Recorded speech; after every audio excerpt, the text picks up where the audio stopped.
Nicole Hot Mod and Grant Sparks. from Hot Mod Influencer Agency and from Spark Sites, and this is the HotSpark Show, and we're super pumped to have Alison. Did you know Alison before? I met Alison last year. Yeah, it's so great. Like, I love when we get to talk to people like in the influencer industry. We met, you know what? We met at the Tampa RV show last year. Okay. In real life, and we built a friendship. Yeah, totally. Since then, I think we emailed a couple times because I was pitching influencers. Yeah. And then we got to meet in real life and like hit it off because she's just such a like down to earth person. Yeah. In the context for this. HotSpark Show. Oh, HotSpark Show. Hello. Sorry, my bad. Totally missed the whole brand thing going on right there. The context of this is Alison is the influencer and affiliate manager at Camping World. So we're going to learn a lot from her about that. But she's also been at this a long time. Yep. And they also have their own handle. I was going to say channel, but they have their own brand, Pine Forest Adventures. I'll get that correct when we bring her on real quick. So they're influencers of their own repute. Yep. She's had a ton of experience in this space with affiliates, not just influencers. She's an RVer. She's just more like a weekend warrior. Boom. Well, let's bring her up without further ado. Alison Fox. Hey. Time. What'd you say? High five. Yeah. Here, wait. Go to the side of the screen. Go to the. Here. No. Wrong Wrong side. I wasn't. Yeah, we wrong were side. all doing it wrong. Okay, here we go. 3, go ahead, 2, 1. What? There it is. I like it. How are you guys doing? Today we're doing great. We're moving and grooving. We created content, had team meetings. Yeah. We just like did all the things. We did all the things. We had a huddle with our team this morning. We got 2 other gals with Spark Sites that we're leading and doing a lot of cross-pollination in our companies. What else? We're working on scheduling the next influencer networking event that's going to come up in a little bit. Awesome. And we've been working on the influencer toolkit. We should reach out offline about some of that. Yeah, I'd love to see it. I'd love to help. And with your experience with affiliates, that would be interesting too. And we've got a client that we just signed on that we need to get some details on, but we just signed the contract and they're going to have a big affiliate program. So we should probably cross-pollinate on some of that. See what's been working for you guys. Yeah. It's a, affiliate is a great way to make some side money as an influencer. People a lot of times think it's just for publishers. It's not. It's for influencers also. So. Like they could publish their own affiliate links for their following. For sure. If you have a blog, if you have a YouTube, if you have Instagram, you want to put it in your link tree, absolutely. You want to link to it in your stories, absolutely. It is a great way to make some money promoting products and brands that you absolutely love. Right. Yeah, man. Well, let's start at the top. Yeah, definitely. Sure. How did you even get into the RV space and industry? Like, where did it all begin for you? Oh gosh. So RVing, I had always wanted to get an RV and my husband told me no. And our marriage is very 50-50, right? So we both have to be on board for stuff. I don't want to say that, he controls everything. We had to be 50-50. So I said yes, he said no, there it went. And the pandemic happened and COVID kind of shut everything down and we weren't traveling as much. And in my old position, one of my influencers happened to be RVers. And I had this 2-hour conversation with her one day. She was walking around, the campsite chatting with me. I was chatting with her and we were chatting about RVs. And she's like, you totally have to do it. You have to do it. You get an RV. Right. And that, I kind of got off the phone and she influenced me. And I was like, we really need to get one. And we started with, let's just go get a little travel trailer, tiny little thing. We'll pay cash. It's fine. And we'll pull it behind us. And we went to Camping World to see them. And the travel trailer just wasn't right for our needs. Yeah. From there, my husband kind of panned himself over on the dealership lot and went, I want that. And that was a fifth wheel, a massive house. Oh my gosh. He wasn't nervous about towing it right away? Seriously. And he was like, I want that. And thankfully, it was, 2020, 2021, we couldn't get a truck. It just, there was no trucks to be had. Like you couldn't know it. No, there was a shortage of automobiles for a little while. It was more expensive than the used fifth wheel. That's how crazy it was. Wow. And from there, I was like, I really want a Class A. And he was like, that's nice. And through lots and lots of, dealership visits and waiting for the right one, we got an RV and a Class A. We've got a Tiffin. Interesting. Old, 2014. and we travel in the summer. So we're not even weekend warriors, we're summer warriors. We take off for about 8 weeks in the summer, and we both can work from the road, and we travel. It's awesome. Hey, I heard a lot of people say that it's better to buy campers, RVs from a certain year back because all the new stuff isn't built as a good quality or is kind of slapped together, like compared to some of the older builds. And I don't know if you find that to be true or if you've heard that too, but I've heard that. I don't know. For me, it was just cost. I knew what I wanted, and I knew that I couldn't afford a brand new one. Totally. So I had to go back in, if we were going to buy a travel trailer, even, some of the newer fifth wheels, we probably could have done that brand new. A Class A, there was no way we could have swung that new. Yeah, no, it's more expensive. So, in some respects, the old owners take out the issues. They find everything. Yeah, kind of works. It's also RVing. Something always goes wrong. Right. Yeah. There's last summer we had a leak with the water that we had to fix. The summer before that we had a problem with the slide. Like, it's always something, but that's part of the adventure. That's part of the fun. Whether you have a new unit or a used unit, that's part of it. That is a positive spin on that. I like that. And I like that vibe. You do hear that from people you talk to. They stuff goes wrong, but if you expect it, Yeah. And even if you don't expect it, you can roll with the punches and go, such is life, and keep going. It's okay. Like, we just had the catalytic converter stolen on our Class A. Oh, what? Yeah, $6,500 later. I was going to say, isn't there a device that, isn't there a clamp thing that goes in that you can protect Which we will have installed now. That's version 2, Grant. Right. Salt in the wound. Now, talking about being resilient and talking about kind of a positive spin on things. Yeah. You were telling us just before we got on the call, for the public, I'll bring this up to speed, that you were just a stay-at-home mom, and you were air quoting because it is noble to be a stay-at-home mom. But you said you had 2 master's degrees. Yeah. And I'm like, we can't glaze over that. What are these 2 master's degrees? So I have a master's degree in essentially organizational development. And then I have another one in entrepreneurship. I have an MBA in entrepreneurship. So that's huge. Yeah. And so then, but you had not worked for anybody right up until the pandemic? Correct. Yeah. I worked in corporate America for tech companies. And then I did a little bit of being an associate professor at a school for, working adults. Loved that. Moved from Arizona to Georgia and pretty much stopped working to have my children, and which I loved. I loved them. All the work that I did over 15 years was all not paid. So I did work for businesses who did make, money, but I had fun. I was happy to help. I was happy to help out. I had the knowledge and the expertise. I could work on my terms.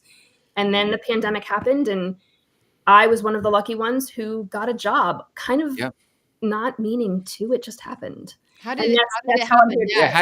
How did you end up at Camping World? Yeah. Yeah. So the short of the long of it is my daughter got into Boy Scouts when they decided to let girls in, and it became Scouts BSA.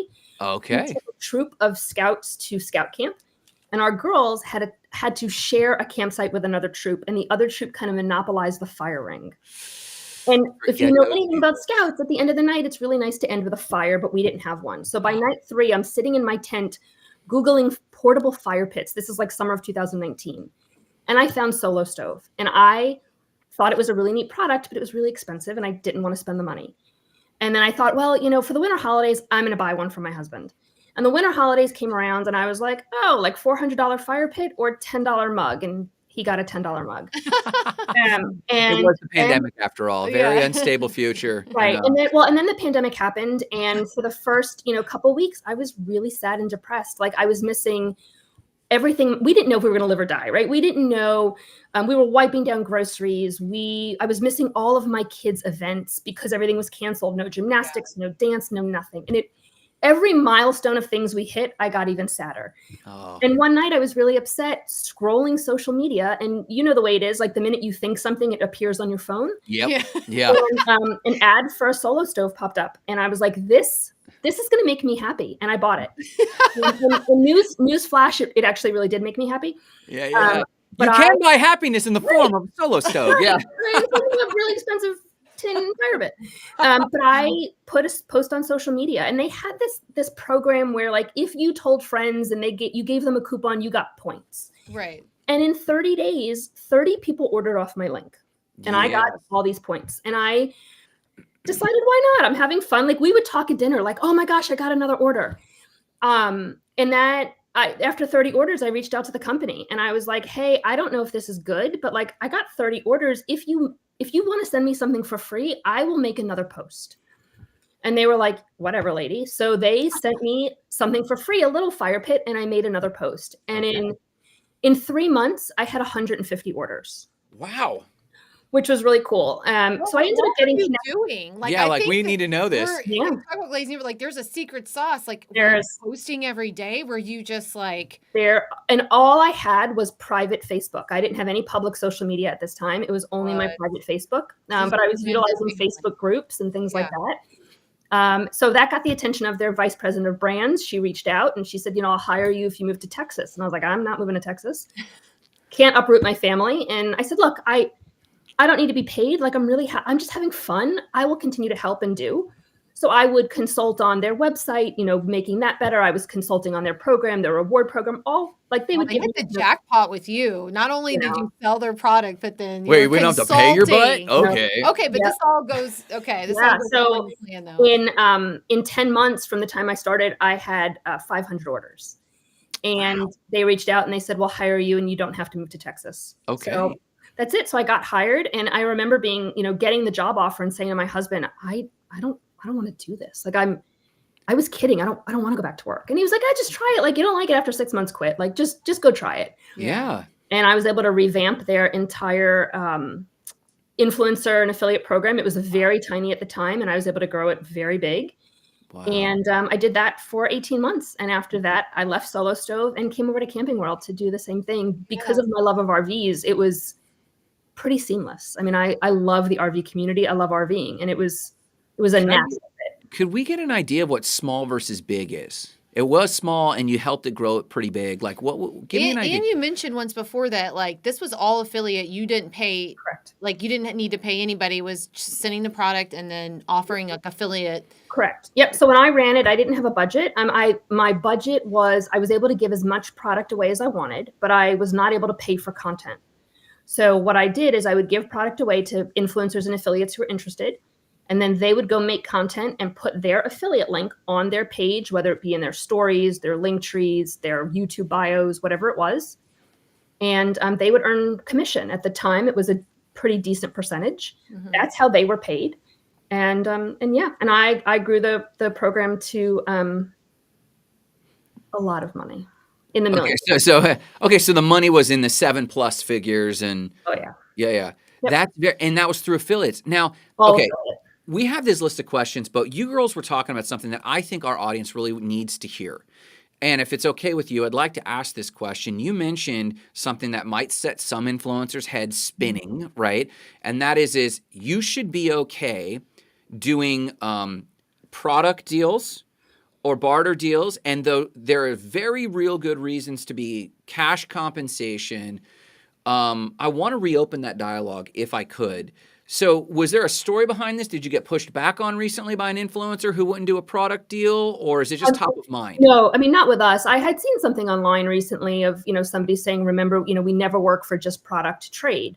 Okay. And I can see both sides because I'm on both sides. I'm on the corporate side and I hire influencers, and that's what I do. But I'm also an influencer myself. And I'll be honest, I'll do almost anything. I mean, I'll do content for product trades as long as it's a product that I like and I believe in and that I want.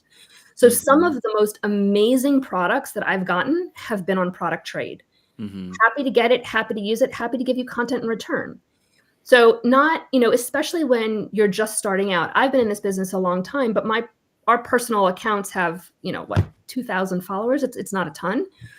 But taking something that was free, I was able to grow myself from a affiliate perspective as an influencer, but using affiliate links. Okay. All the way through now to my second corporate job. So there is benefit. Granted, a lot of people say, oh, I'm working for free. When you're just starting out, sometimes it helps to build you as a person, as a brand, to your own personal brand, to get you experience and to build off that. Yeah. So, my biggest message is don't shut anything down. It's okay to know what you want and stick by that. Full respect. Yeah. But don't just shut it down because it's a product trade. It might be a $7,000 product. Right. It might be a $30 product that you've always wanted to try. And you're like, I'll make you a 30-second video to try it. You put that on your organic social, it goes viral. Now you're reaping the benefits. So just don't shut anything down. And you're like forging a relationship with the brand, and you never know when a budget will open up, or if you're, like you were saying, your video goes viral and you've have social proof, then it's possible that they're like, well, maybe you don't have a huge following, but your videos do well, so we want to work with you longer or more or something else. I mean, it just could lead to something great. For sure. So always be open to all the different opportunities that come your way. Don't put a hard line in the sand and say, I'm not doing it. Listen to what the brand has. And on the flip side, brands should listen to influencers of what they want. And it's a two-way street. So you always want to meet everybody where they are and then figure out how you can work together. Yeah, agreed. What advice do you think you'd give an influencer or creator who's, I'm sure you see emails all the time. I know she does with her partnership with her service for Visit Central Florida and her other clients. We see these emails all the time. And I just got a DM from another influencer we met at the RV Creator Show. And they were complaining about how their emails were not being read or any of that. Are you looking for anything specific in your communications? Do you have a rubric at the beginning stages of these contacts? I don't. No. A lot of times, I'll be honest, again, putting my kind of brand hat on, it's just luck of when you email.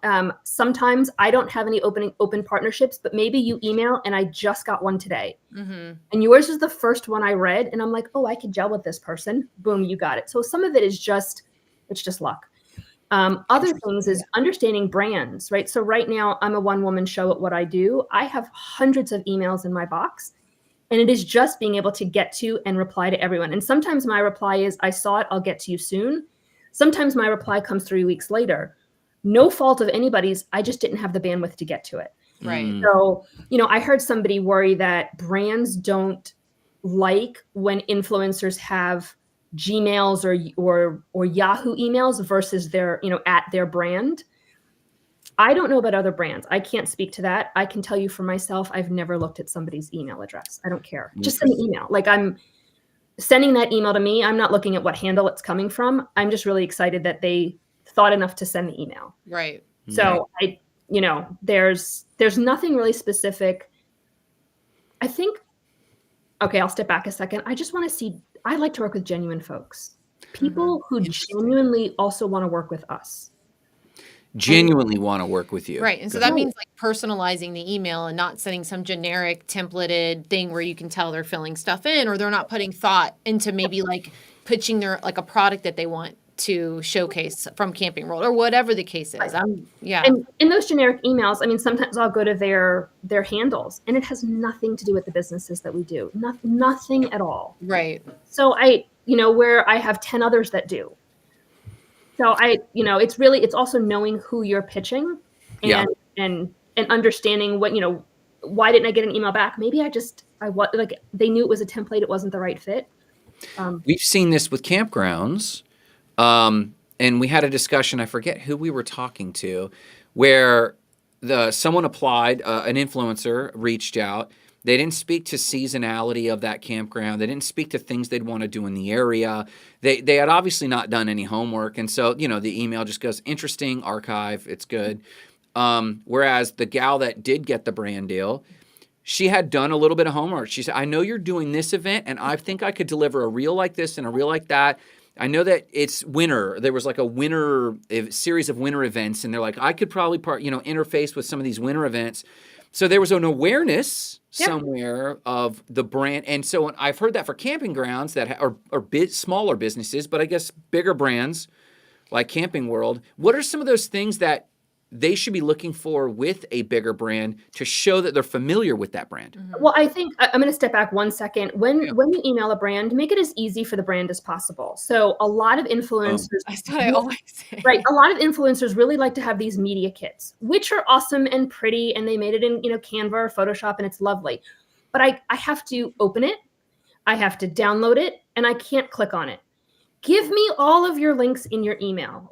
Make it easy for me to read. Even if it's a template, I'm going to click on your link and say, who are they? And I'm going to go to their social handles, usually either Instagram or TikTok, or one of the two that I click on, usually Instagram first. When I click on it, I want to see that you have, for the brands that I work with, maybe not all brands, but I want to see that you have a family-friendly page. I want to know that I can show my grandmother and my grandfather your page. I don't want to see politics. I don't want to see nudity. I don't want to see curse words for the brands that I work with. So again, and I don't just want to see your kid. I'm a mom. I have my personal, stuff to showcase my kids, but I don't want to do that on my personal. If your page is all of your kid, that's great. But how does my brand fit into that as a fire pit brand, as a camping brand, as a backpack brand, whatever it is? If it's a baby brand, then that's different. Know who you're pitching. Right. So real talk here. What % of these applicants are, when you visit their grid, have politics or racy items? Like what % would you just guesstimate that is? Over under half. I like their eyebrows there. There's a lot. There's a lot. And you'd be surprised. I mean, even from, we get pitched from sports stars. And, sometimes sports stars pages aren't clean. Right. Ooh, yeah. So it doesn't matter that you have how many followers. If it's not clean, I can't work with you. Right. Interesting. So it's not just following size. Right. It's how, at my last company, dead animals was one of them, right? A lot of hunters use the product, but I didn't want to go to a page and see a page of dead animals. Great that you hunt. Kudos to you, but that's not where I want to put the brand. So you have to put yourself in the mind of the brand. What does the brand want to showcase? How do they want to come across the world? And if you're an influencer for us, how you come across the world speaks to how we come across. You're an extension of the brand. So when you talk, the content you post becomes, really and we were having a very transparent conversation before we got on the call about celebrityhood, if you will, within the influencer space. And it's not just numbers, but there's almost like either you have to have a super strong personal brand as an influencer, or you need to be realistic that you look like everybody else. You act like everybody. You don't stand out, and there's nothing distinct going on here. And so therefore you are an extension of the brand. So are you at least wholesome? Do you like how are you presenting here? But a lot of the conversations I'm having, the influencers are scratching their head going, I've got 50,000 followers. Why don't they hire me? And it's like, there's more to it than that. There's more to it than that. I still think it's an art. I mean, I really do. You really have to look, and there's more going on below the number game. For sure. And follower count, unfortunately, these days isn't everything. I mean, it was, I think, 4 years ago and 3 years ago and 2 years ago. Now, not so much, because things are getting so oversaturated. And how do you quantify? Somebody with 50,000 followers puts a post up. Well, how do I recognize that post drove my sales? Especially from what I do these days, that's really hard. So we're using other ways, whether it be whitelisting, whether it be, boosting ads. Now that means that I don't have to work with just the person who has 50,000 followers who comes to me and says, but I have 50,000 followers, you should work with me. I can now work with the person who has 2,000 followers and says, I've always wanted to work with Camping World. Let me tell you about my family. Or, I've always wanted to work with this. Let me tell you what makes us special. Now I see a real person with a real genuine love. And it comes through in their content. I mean, it really comes through. And that's authenticity. We've used this word so much that I don't think people hear it anymore. Right. But what you're talking about is what I would say would fall under the umbrella of authenticity. And like, I have a theater background. When someone really believes something, they're like, well, I'm a great actor. I don't have to actually have background. Why do you think so many actors are method actors? They try to go into the thing so that they do develop a genuine love for the thing they're representing. And I think that influencers aren't fully aware that the unseen stuff comes through the camera, whether they like it or not. It does. And I love meeting, I went to the Tampa show and I got to meet a bunch of the influencers in person. And I love that. Like, I love meeting them and seeing really their joy, their family, what makes them click. That's the best part of my job. That's the fun part. And I did enjoy that about, this was the event where we met in person. That was my first dip into this particular niche community. And she heard me. I was like, there's like an authentic connectivity that happens off camera here that like any industry should be pretty envious of, because there's this high touch sincerity. And most all of the influencers are very sincere, very supportive of each other. They want to meet each other. They want to know. They want to learn from each other. I feel like you could just once you tap into it, you're like, this is and where you want to be. and they comment on each of their posts, and they'll comment and they'll like, and that's really fun. I like to get to know everybody. I want to know who you are, what you do. Do you have kids? Are the kids in school? Are they homeschooled? What are they reading? What are they doing? Are they raising money for something? Where are you traveling next? I want to get to know them on that level. Yeah. It makes it so much more fun. It does. So do you like with influencer marketing, it's really like gone into every industry, but how do you think it's affected the RV industry specifically over the past 4 or 5 years from just you being in the industry and like now kind of paving the way for some of these, these partnerships? I think so many more people have gotten into the RV space because of it. I mean, that was the best thing that could have happened to the RV industry was having all of this content go out and people seeing that it is easy. It is easy, whether you are a weekend warrior, whether you're doing it, just in the summer, whether you're full time. There's a space and an RV for everybody. There's a budget. There's a floor plan. There's a class. There's something for everybody in it. And through all of these influencers, they've been able to show a variety of life. Yeah. LGBTQ, people of color, young, old. Are you from the north? Are you from the south? It doesn't. Families who come over from other countries to RV and travel ours, they're able to see it all through the eyes of the influencers and realize they could do it too.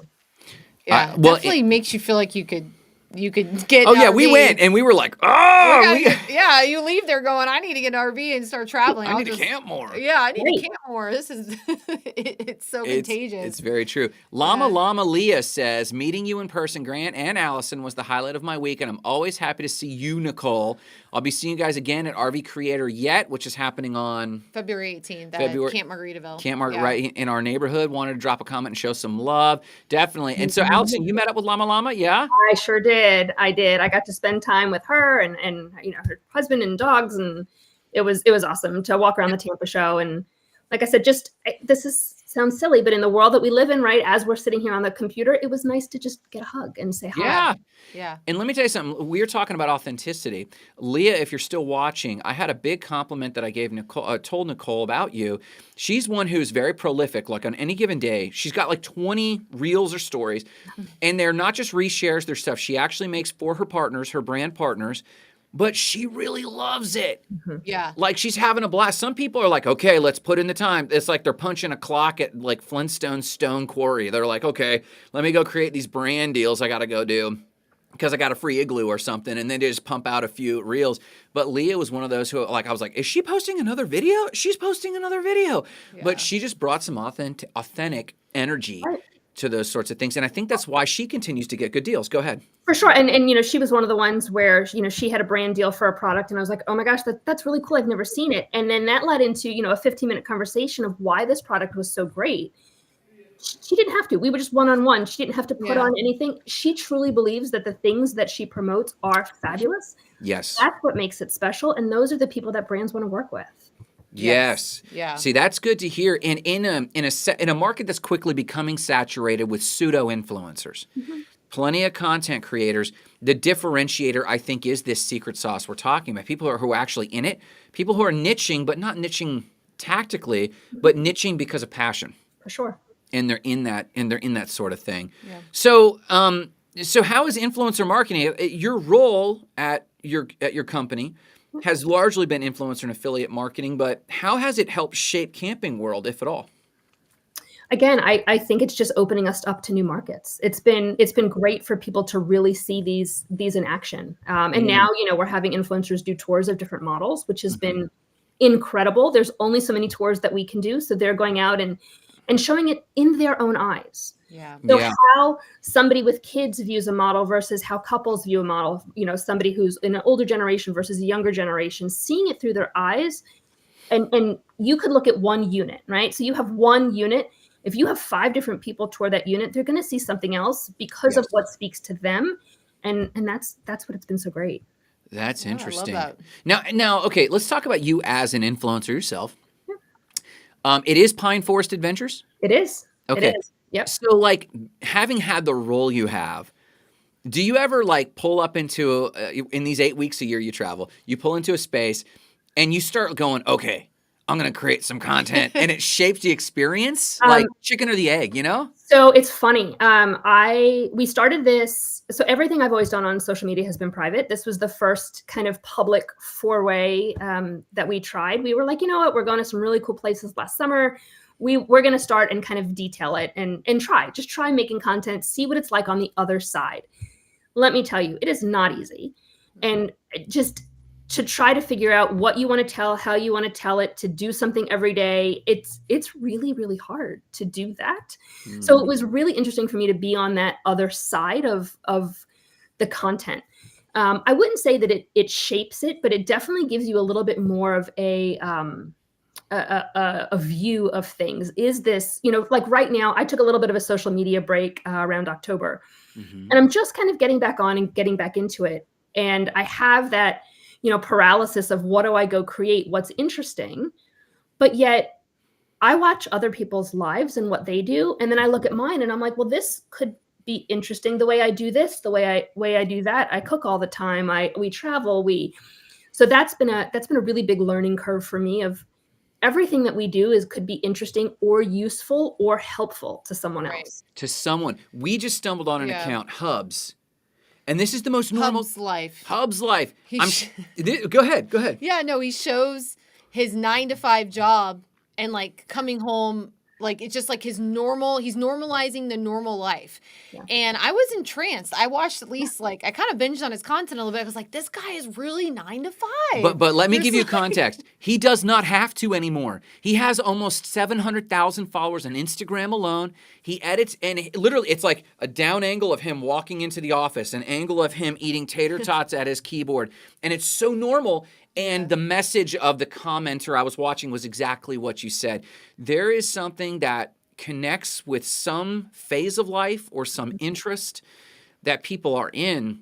Now, here's a question about RV life to you as both influencer and marketer in the space. Do you ever find yourself confusing the difference when you talk to a potential person who's like, I want to start in this space, confusing whether or not they're asking you about influence work versus actual RVing, like living the life? Like not every RVer needs to be an RV influencer, right. Yeah, no, I mean, in my professional life, most people who reach out are influencers of some type or would like to start being an influencer. In my personal life, I've got tons of friends and family who are interested in RVing. So it's how can I steer them, into, come to the dark side, come join us. There's a weekend trip, with your name on it. Let's go. So that's the difference. And some RVers are not influencers, and that's okay. Right. It's knowing what you love and what's going to make you tick. Yeah, man. Leah follows up and just says, thank you so much. I absolutely love what she does, what I do, and the brands she's worked with are selected with intention. This is our year of intentionality. Mm-hmm. Yeah. And I'll never share product, service, or experience that hasn't earned my full stamp of approval. And as the hiring manager for a lot of these influencers, can you tell when someone is literally doesn't care what the product or service is? They're just trying to score the deal? Yes.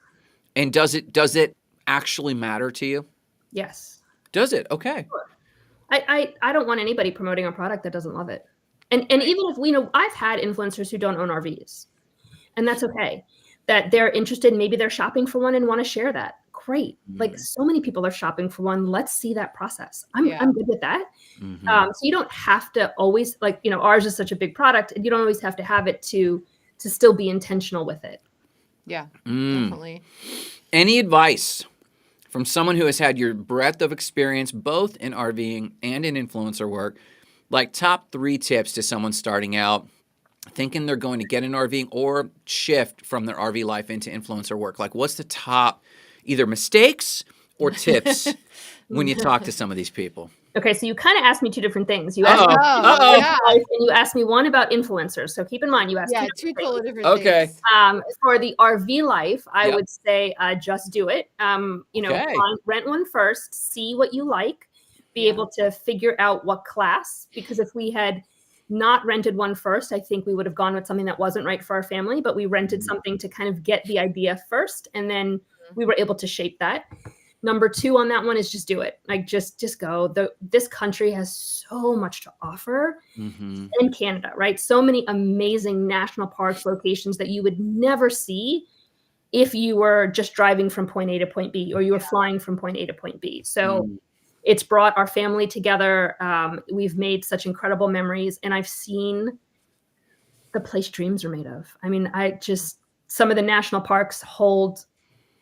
I will never forget them, and I can't wait to go back. Mm. So that's the RV side. So just do it. Just go get an RV and travel the country. It's if you have it, you can start with something small if that's what's in your budget. But just do it. And you don't have to be full time. You can do it as a weekend warrior or a summer warrior. From an influencer side, it's funny. I'm going to give you the advice that I probably need to hear as an influencer myself. Okay. Is just do it. Just get started. Mhm. And it's okay to start small, and it's okay to know what you want, but also to be flexible. So what do you need to build you as a brand, you as a content creator? And does that mean that sometimes you might be doing, very, very small gigs? Might you be doing things that are just for trade? Sure. Maybe you're doing things that you're not getting paid for at all. Right. So maybe I'm going to grab here. Maybe you're going to make a video promoting these scissors, but nobody paid you. And that's okay. Let me see how you make content. Just because you didn't get paid for this video doesn't mean that you're not going to get either paid or product for another video. Start somewhere.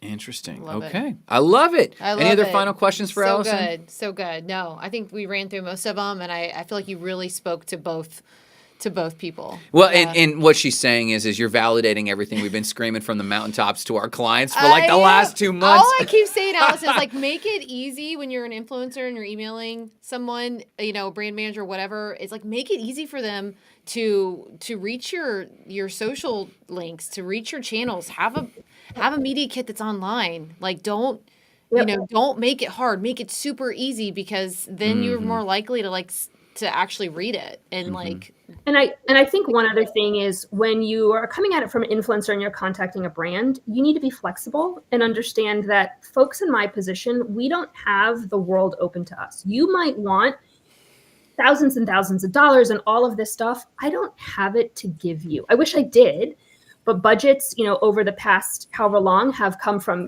big to tiny, not just me, all over the place. So understand that folks in my position, we want the most for our influencers. We want to fight for you. We want to get you the most, whether it's the best product, whether it's the best opportunities, whether it's the most money.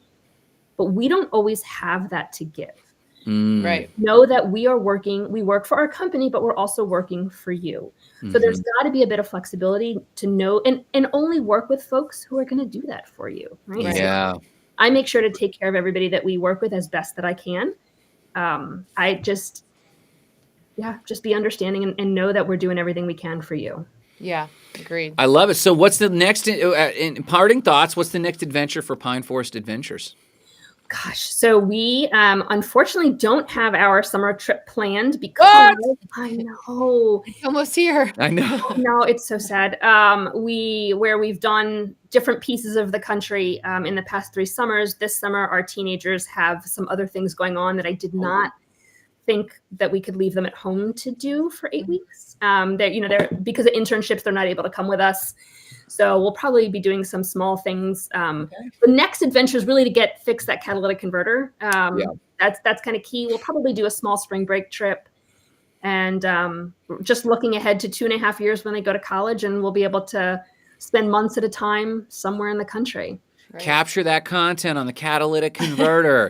I have it. You have to hear my husband got in and turned the engine, and the thing just roars. I'm gonna put it up. Wow. It's That's insane. good content. It's good content, man. But as a creator myself, it's just continuing to figure out what works from a creator standpoint and really immerse myself in that side. I've got the brand side down. It's really trying to figure out what the influencers go through. Yeah. Making those brand connections, working with other brands just to have fun, working with other creators. I mean, and meeting everybody. So that's really what's next for us. Well, Alison, I can't thank you enough for your know. time. This has been super fun. And I'm glad, I love this aspect that you're not just the corporate side, you're an influencer yourself and an RVer yourself. Right. And that's super inspiring. So thank you so much. Yeah, Have we a great appreciate you. afternoon. We'll be Thanks talking for having soon. me. Have a Okay. great one. Take All care. right. Bye, guys. Bye. Takeaways. She had so much great. I just love that she's given her viewpoint so influencers can see that it's not like a machine in the background who's just like making decisions. I'm not It's like a corporate greedy guy twisting my mustache going, Yeah, ah. I don't even know if they, do they really think that? I don't know. But I know that sometimes you feel like when you email someone and it just falls on deaf ears, and in some cases maybe, but like Alison, if she's any indication of who's back there or who's on the other end, it's like there's real, genuine, caring people who understand and like That's want to huge. work with you. It's just a matter of That's huge. time and timing. Time and timing. I did Yeah. hear that. And so encouragement to any of the influencers who are watching this now or maybe watching the replay. Alison is like a genuine human. And every person we've met in the power position in corporate companies, their hands are tied. We were talking to a campground, and there's a gatekeeper, and she loved what we had to offer for, we were trying to bring her some influencers, and we even finally matched with her needs. But in the end, she's like, I got to talk to the CFO, and the CFO hasn't had this conversation. And There's a lot of layers. There's a lot of layers, but Cameras.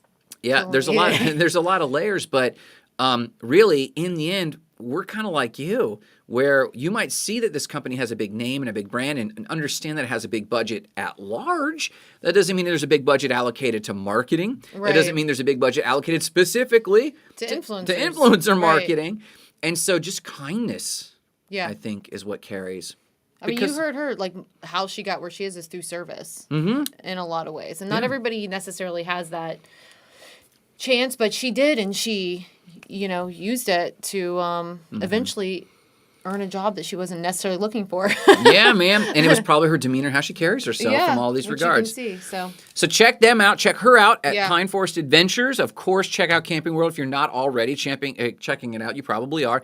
Next week, we have the illustrious Elise Michaels, who is actually a little deviation from our normal guest. Yeah. Men's mental health, but she's going to be speaking, I hope, we talk about her message, because it could be a challenging message to put out there. But it's fantastic. And she's managed to build a huge following from that. So thank you so much, Alison, for this great day. And to all of those, check in next week, the HotSpark Show, Thursday at noon. At noon. HotSpark.